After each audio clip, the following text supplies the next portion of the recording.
Assalamualaikum warahmatullahi wabarakatuh. Perkenalkan, nama saya Ayu Anjani dengan NIM 119703007. Di sini saya akan menjelaskan rangkaian mengenai timer berbasis Arduino dengan menggunakan software Tinkercad. Nah, untuk program stopwatch ini terdiri dari beberapa komponen. Yang pertama itu ada Arduino. Nah, Arduino di sini berfungsi sebagai otak dari rangkaian. Nah, yang berisikan program yang akan dijalankan pada rangkaian ini. Kemudian di sini ada breadboard mini, 2 buah breadboard. Nah, untuk breadboard ini kegunaannya itu membuat rangkaian elektronik sementara dengan tujuan uji coba tanpa harus menyolir kayak gitu. Kemudian di sini ada resistor. Nah, fungsi dari resistor pada rangkaian ini sebagai pengontrol dan membatasi nilai arus maju untuk mencegah kerusakan pada segmen LED karena intensitas cahaya LED meningkat secara linear dengan peningkatan arus. Jadi, arus maju ini harus dikontrol dan dibatasi pada nilai yang aman oleh resistor. Nah, yang kita gunakan di sini ada 5 buah resistor. Kemudian di sini ada push button sebagai saklar. Dan yang terakhir di sini ada 7 segmen. Nah, yang kita gunakan di sini ada 4 buah 7 segmen. Untuk 7 segmen sendiri itu merupakan salah satu perangkat layar untuk menampilkan sistem angka desimal yang merupakan alternatif dari layar dot matrix. Nah, untuk display dari 7 segmen ini itu seperti angka 8 seperti ini. Nah, setiap garis ini itu memiliki 1 atau 2 LED, nanti akan memancarkan cahaya sehingga akan membentuk angka yang kita inginkan atau yang sudah kita program.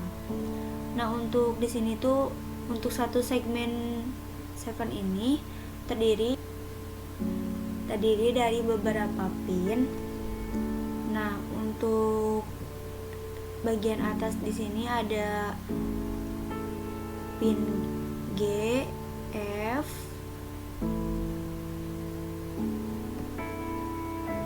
nah F dan seterusnya. Nah, untuk angka di sini yang garis ini itu disimbolkan dengan pin A.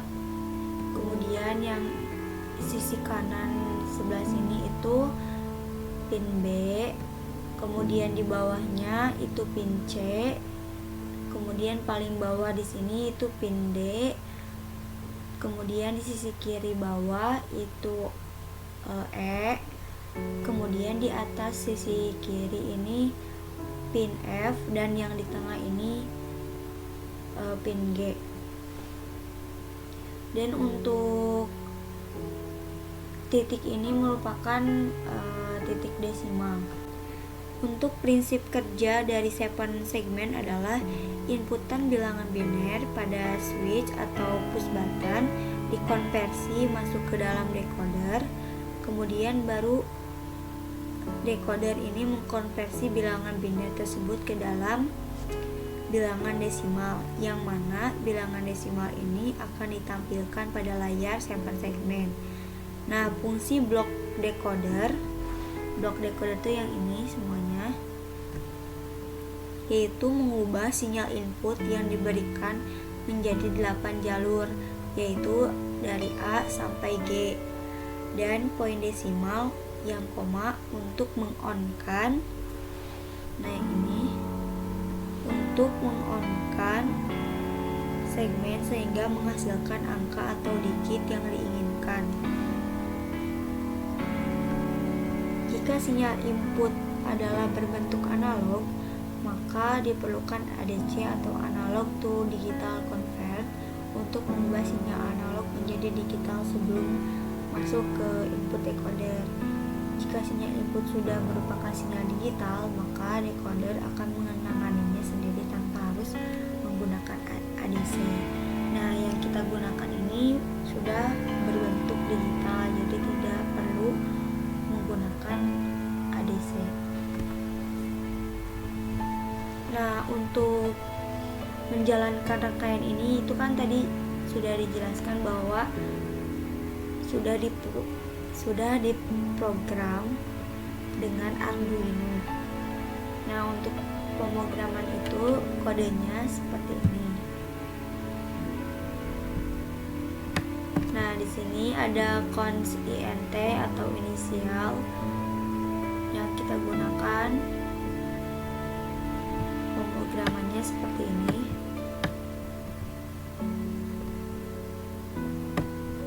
Nah, pada setiap pin G kan ini ada 7 segmen. Nah, setiap pin G itu antara ini disambungkan, kemudian dihubungkan ke pin 9 yang berwarna ungu ini. Nah, ini untuk pin G. Kemudian untuk pin F juga sama, setiap segmennya dihubungkan terlebih dahulu, kemudian dihubungkan ke pin 8 pada Arduino, dan seterusnya untuk semua kabel di sini yang berwarna-warni ini.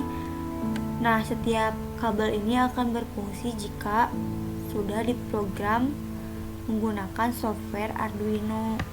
Nah, ketika kita sudah melakukan pemrograman lewat software Arduino, itu akan diketahui bahwa apakah program itu berjalan baik atau tidak. Nah, jika tidak, itu bakalan ada pemberitahuan bahwa itu error ataupun ada pengetikan yang salah. Nah, di sini saya sudah melakukan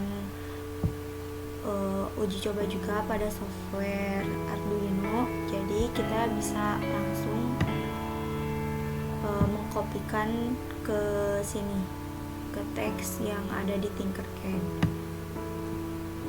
Nah, untuk itu kita lihat apakah kode ini bekerja atau tidak, itu dilihat dari start simulasi.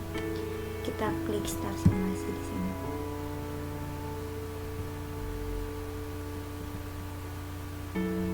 Nah, ini timernya udah mulai bekerja di sini. Nah, di sini ada simulasi time-nya.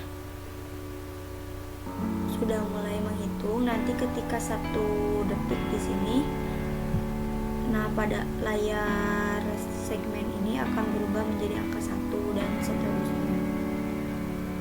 Adapun kelebihan dan kekurangannya ketika kita melakukan praktikum secara online, yang pertama itu keakuratan waktu penghitungan timer itu kan 0,01 second.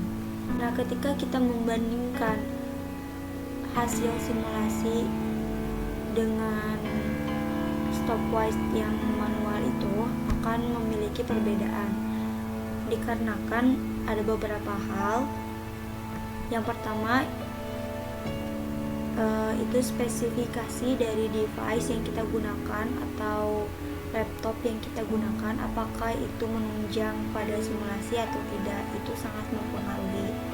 Nah, untuk yang saya gunakan ini device-nya tidak terlalu mendukung kepada simulasi, sehingga ketika waktu pada simulasi ini 3 detik, tapi kalau di aslinya itu udah 4 detik.